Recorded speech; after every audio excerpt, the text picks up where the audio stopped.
عمرك سألت نفسك ايه الحاجة اللي في جيبك دلوقتي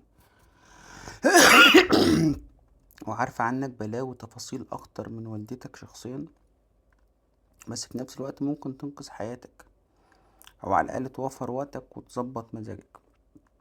خلي السؤال الغامض ده في دماغك عشان هصدمك بالاجابة في اخر الفيديو. يا اهلا بيكم يا شباب. لو ركزنا ثانية كده هنلاقي ان التطبيقات والابليكيشن بقت هي المارد السحري بتاع عصرنا. يعني زمان كان ابوك يلف 3 ساعات بالعربية في الشارع عشان يوصل لعنوان ويسأل طوب الأرض. احنا دلوقتي بضغطة على الخريطة بنوصل واحنا بنشرب القهوة ومزاجنا رايق. جعان بالليل بضغط زرار الأكل يجيلك لحد السرير من غير ما تكلم مخلوق. مكسل تنزل تشتري لبس، التطبيقات خلت المول كله في شاشة تليفونك. بس وسط زحمة التطبيقات دي كلها في تطبيق احنا بنستخدمه كل يوم بالساعات من غير ما نديله حقه، وهو المتصفح. وكلنا تقريبا لازقين في جوجل كروم ومستحملين اعلاناته اللي بتطلع لنا في اوقات غلط جدا، زي الاعلان اللي بيصرخ في وشك وانت مندمج بتتفرج على فيديو رعب بالليل. عشان كده جايلك النهارده وحش روسي اسمه ياندكس براوزر، تحديدا نسخة البيتا اللي متساب فيها لينك التحميل في صندوق الوصف. النسخة دي بقى فيها كل الحركات الجديدة قبل ما تنزل النسخة العادية. ياندكس ده يا سيدي مش مجرد متصفح، ده زي العربية المتفيمة اللي بتعزلك عن دوشة الشارع. أول ما بتحمله وتفتحه هتلاقي واجهة روشة جدا تقدر تغير خلفيتها على مزاجك وتحط صور متحركة، واستخدامه أسهل من شرب المية.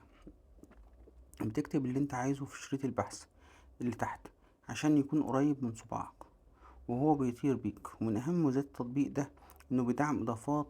أولا الاكستنشنز بتاع جوجل اللي على الكمبيوتر بس على الموبايل، يعني تقدر تنزل مانع اعلانات قوي جدا وادوات ترجمة او اي اضافة تتخيلها وتخلي الموبايل بتاعك كمبيوتر صغير.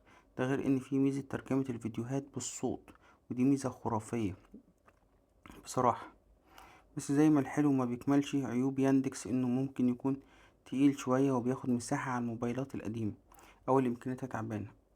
وبعض الناس بتخاف من فكرة ان تطبيق روسي عشان حوارات الامان والخصوصية ويحسوا ان في حد بيراقبهم.